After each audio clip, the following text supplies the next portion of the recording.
السلام علیکم ورحمۃ اللہ۔ آج میں آپ کو ایک بہت اہم موضوع پر ویڈیو بنا کے دے رہا ہوں۔ یہ ایسی چیز ہے جس سے ہم میں سے ہر کوئی یعنی ہر انسان کبھی نہ کبھی اس کا سامنا کرتا ہے، جسے کہتے ہیں کانسٹیپیشن یا قبض۔ مزید قبض کی بارے میں آپ کو سمجھنے سے پہلے یہ جاننا ضروری ہے کہ قبض کہتے کس کو ہیں۔ قبض سے مراد خشک پخانہ اور مشکل سے آنے والا پخانہ اور روزانہ نہ آنے والا پخانہ۔ قبض کی جو ڈیفینیشن یا تعریف ہے میڈیکل میں، اس سے مراد یہ کہ اگر ایک شخص کو ہفتے میں 3 بار پخانہ نہیں آتا، یعنی 7 دنوں میں 3 بار پخانہ نہیں آتا، تو یہ قبض کہلاتی ہے۔ اور ایسی صورتحال میں جو پخانہ ہے وہ خشک ہوگا، سخت ہوگا اور عام سائز سے بڑا ہو جائے گا، تو اس کو کہتے ہیں کانسٹیپیشن یا قبض۔ یعنی یہ نہیں ہے کہ آپ کو اگر روزانہ صبح آتا ہے تو نہیں آیا تو آپ کہیں گے قبض ہے۔ قبض کی ڈیفینیشن ہے کہ کم سے کم ہفتے میں 3 بار آنا چاہیے، اور اگر 3 بار نہیں آتا پھر قبض کہلاتی ہے۔ اور عموماً ایسا پخانہ خشک بھی ہوتا ہے، سخت بھی ہوتا ہے اور سائز سے بڑا بھی ہوتا ہے، اور اسے خارج کرنے میں انسان کو تکلیف محسوس ہوتی ہے۔ قبض خود کوئی بیماری نہیں ہے، قبض ایک علامت ہے جو عام حالات میں بھی ہو سکتی ہے، نارملی ہو سکتی ہے، یا کسی بیماری کا نتیجہ بھی ہو سکتی ہے۔ عام حالات میں بعض لوگ ایسے ہیں کہ جن کی آنتوں کی حرکت کم ہوتی ہے، یعنی بعض بندے تو ایسے ہیں جب انہوں نے کچھ کھایا تو 4 سے 6 گھنٹے بعد انہیں پھر بھوک لگتی ہے، اور روزانہ کم از کم 1 نہیں تو 2 بار پخانہ انہیں آتا ہے۔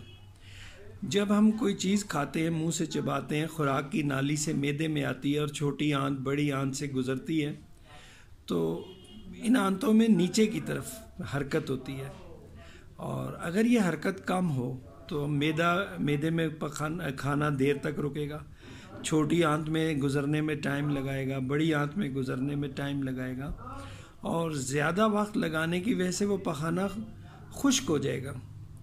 اور اگر روزانہ پخانہ نہیں آتا تو یہ خشک ہونے کے بعد اگلی سٹیج ہے، یہ سخت ہو جائے گا، اور پھر اس کو خارج کرنا آسان نہیں ہوگا، دشواری پیش آئے گی۔ اس کو ہم کہتے ہیں کانسٹیپیشن۔ بے شمار لوگوں میں ہر عمر میں ہو سکتی ہے، کسی کو بھی ہو سکتی ہے، چاہے بڑا ہے، تندرست ہے، بوڑھا ہے۔ اور عموماً اس کی وجہ یہ ہوتی ہے کہ بعض لوگ اپنی غذا میں فائبر والی چیزیں نہیں استعمال کرتے، فائبر والی غذا نہیں کھاتے، یعنی جن میں فائبر ہو۔ ہمارے پخانے کا جو حجم ہے زیادہ وہ اس سے بنتا ہے۔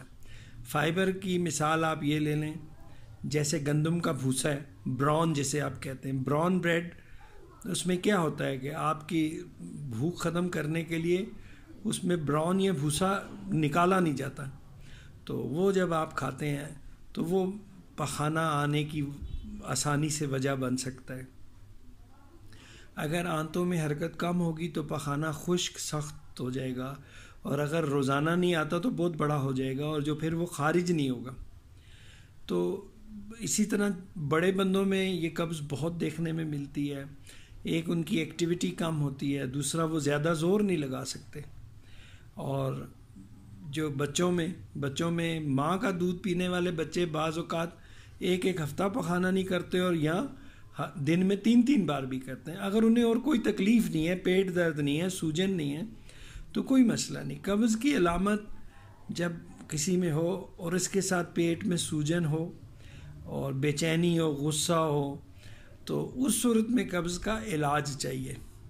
عام طور پہ تو کسی علاج کی ضرورت نہیں ہوتی، آپ کچھ چیزوں میں تبدیلی کر کے ہی قبض ٹھیک ہو جاتی ہے۔ مثال کے طور پہ آپ کھانے میں فائبر والی چیزیں بڑھا دیں، غذا میں پانی اور مشروبات بڑھا دیں، اور ایسی چیزیں کھائیں جو پخانے کو آنت میں سے گزرتے ہوئے سوکھنے نہ دے، یعنی پانی زیادہ، مشروبات زیادہ، یا پخانے کا بلک بڑھا دیں۔ جیسے اسم گول ہے، جن کو اکثر پخانے میں مسئلہ ہو تو عام طور پہ تو ہم انہیں اسم گول ہی کہتے ہیں، چھلکا اسمگول جب آپ استعمال کریں 3 بڑے چمچ پانی میں گھولیں اور فوراً پی جائیں. دودھ میں نہیں اور کسی چیز میں نہیں، پانی میں 3 بڑے چمچ، اس سے کم نہیں اثر کرتے. اگر 3 بڑے چمچ پانی میں گھولیں گے وہ پی جائیں، اور تھوڑا سا پانی اور اس گلاس میں ڈال کے وہ بھی پی لیں. روزانہ کی عادت میں پئیں گے تو اس کا نقصان کوئی نہیں، بلکہ آپ آسانی سے آپ کا پخانہ بلک بھی بنے گا، گیلا بھی رہے گا اور آسانی سے خارج ہو جائے گا. اسی طرح قبض میں یہ بھی ہے کہ کسی کو پخانے کی حاجت محسوس ہوتی ہے لیکن وہ اس کو ڈیلے کر دیتا ہے. جیسے ڈرائیور حضرات میں مشہور ہے کہ وہ ان کی تو کوئی لائف روٹین اور شیڈیول ہی نہیں ہے. تو ہوتا کیا ہے، جب وہ نیچرل کال ہے، جب آپ کا جسم کہہ رہا ہے کہ اس چیز کی ضرورت ہے، جاؤ اس کے لیے، اور آپ اس کو روکتے ہیں تو وہ پخانے میں سے رکتا ہے، پخانہ نہیں آپ کرتے تو وہ خشک ہو جاتا ہے، اور پھر جب آپ کرنا چاہیں گے اس وقت نہیں آئے گا. تو عموماً تو یہی ہے کہ آپ جب یہ کال ہو تبھی جائیں. ہم سب کی جو ہم گھروں میں رہتے ہیں روز کی روٹین میں ہماری شروع سے عادت بنی ہوئی ہے، کوئی کس وقت پہ جاتا ہے. دنیا میں اکثریت تو صبح کے وقت جاتی ہے، کئی بندے دن میں 2 بار بھی جا سکتے ہیں. جیسی آپ کی روٹین ہے اس حساب سے یہ گنا جائے گا. لیکن اگر ایک ہفتے میں 3 سے کم پخانے آتے ہیں، 7 دن میں 3 بار نہیں آپ باتھ روم جاتے تو پھر قبض کہلائے گی. تو اس کا حل یہی ہے کہ آپ اپنی غذا میں پانی بڑھائیں، مشروبات بڑھائیں، چھلکا اسمگول، اور گرمی کے موسم میں آڑو، سردی کے اور گرمی کے موسم میں امرود. یہ آڑو اور امرود میں سب سے زیادہ فائبر ہے پھلوں میں، تو یہ آپ یوز کریں. اور جو آپ کی گندم ہے بغیر چھانی ہوئی گندم، اور اس میں سے جیسے کہتے ہیں دیسی چکی کی گندم، اس میں کیونکہ فائبر بہت زیادہ ہوتا ہے تو وہ بھی ایک قبض کے مسئلے کا حل ہے.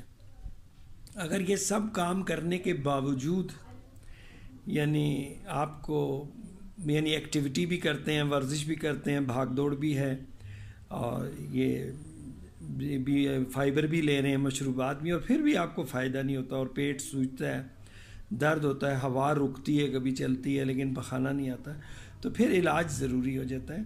علاج کے لیے ہم 4 قسم کے طریقے استعمال کر سکتے ہیں. سب سے پہلا طریقہ تو یہ ہے کہ آپ وہ دوائیاں لیں جو پخانے کے اندر پانی کی مقدار بڑھائیں. وہ آپ آگے آپ دیکھیں گے سلائڈز میں ان کا ذکر کیا ہوا کون سی دوائیاں. یا آپ وہ بھی دوائیاں، وہ چیزیں لیں قدرتی یا دوائیاں جن میں فائبر زیادہ ہے. جیسے ہمارے ایشیا کا سب سے مشہور ہے چھلکا اسمگول، صحیح مقدار میں لیں تو بہت اچھی چیز ہے. اس کے علاوہ کچھ دوائیاں ایسی ہیں جو آنتوں کی حرکت بڑھاتی ہیں. مشہور دوائی ہے بیساکوڈائل، ٹھیک ہے، یہ شروع سے آپ نے سنا. اور اسی طرح ایک درخت ہے برگ سنا کہتے ہیں اسے، سنا SENNA، برگ سنا ٹری، آپ کو حکیمی دوائیوں میں ملے گا، ڈاکٹریوں میں بھی، ڈاکٹری میڈیسنز میں بھی ملے گا. ان کا استعمال آنتوں کی حرکت بڑھاتا ہے.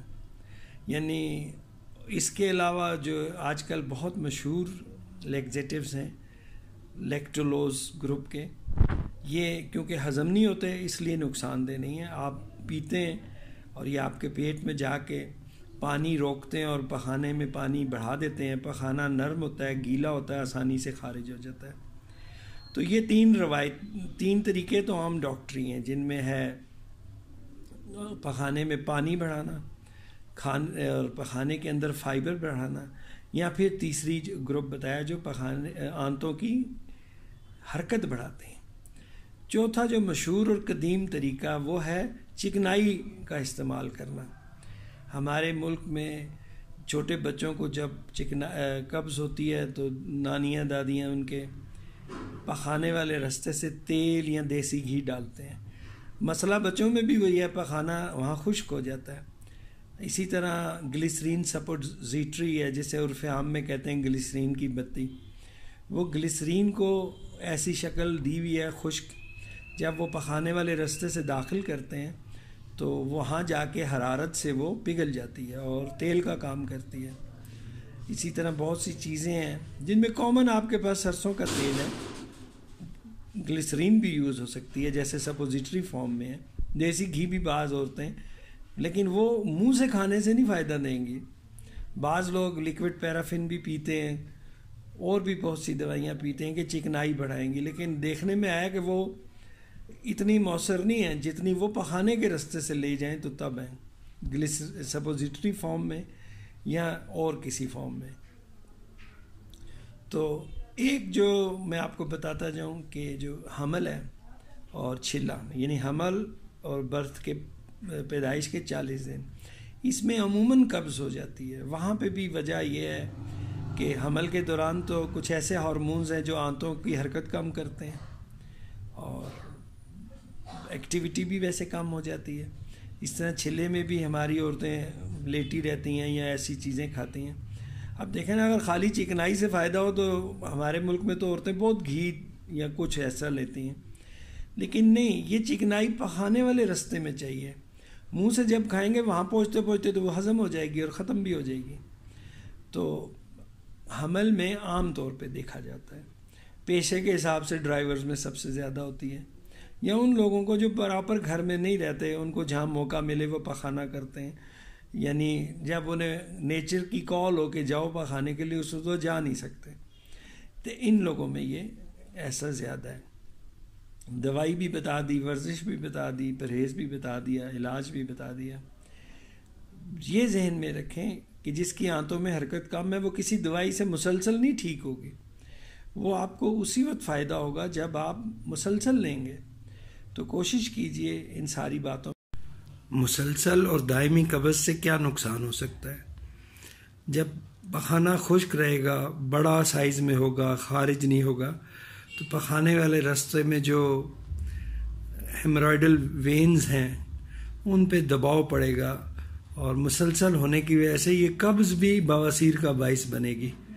یعنی اسی لیے جب بواسیر کا مریض آتا ہے ہم اسے کہتے ہیں کسی طریقے سے قبض سے بچو، کیونکہ قبض سے بواسیر ہوتی ہے اور بواسیر پھر مزید قبض سے اور خراب ہوتی ہے. اسی طرح پخانے والے راستے میں زخم آ سکتا ہے، چیرا، اینل فشر جسے کہتے ہیں. اور بعض اوقات آپ نے سنا یا دیکھا ہوگا کہ پخانہ اتنا خشک ہو جاتا ہے کہ وہ پتھر میں تبدیل ہو جاتا ہے، فیکولتھ جسے ہم کہتے ہیں، کہ وہ پتھر میں تبدیل ہو جاتا ہے.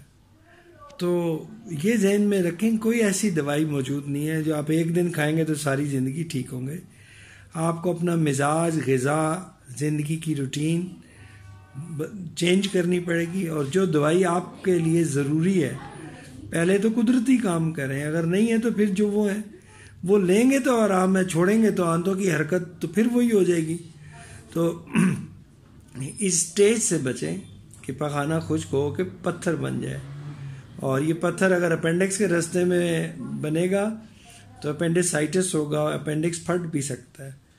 تو آپ کو پتہ ہے نا، اپینڈکس بھی لارج انٹسٹائن جہاں سے شروع ہوتی ہے، چھوٹی اور بڑی آنت کے جوڑ میں جو جگہ ہے اسے اپینڈکس کہتے ہیں، تو جو ہماری دائیں طرف واقع ہے.